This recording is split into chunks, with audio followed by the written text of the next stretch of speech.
नमस्कार. सरकारी कर्मचाऱ्यांसाठी एक अत्यंत महत्त्वाची बातमी समोर येत आहे. 8व्या वेतन आयोगामध्ये जुनी पेन्शन योजना म्हणजेच OPS पुन्हा लागू होण्याचे मोठे संकेत मिळत आहेत.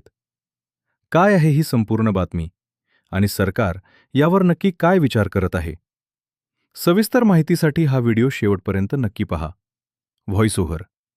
अमर उजालाच्या ताज्या वृत्तानुसार कर्मचारी संघटनांच्या सातत्यपूर्ण मागणीमुळे सरकार आता बचावात्मक भूमिकेत आले आहे.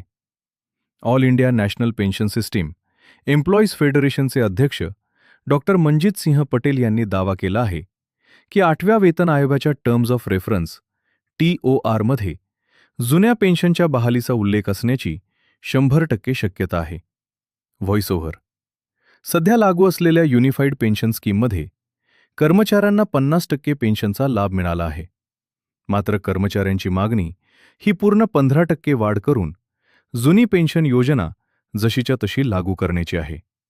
वेतन आयोगाच्या अध्यक्षा रंजना प्रकाश देसाई यांच्यासोबत झालेल्या सकारात्मक चर्चेमुळे कर्मचारी वर्गात आता आशेचे वातावरण निर्माण झाले आहे.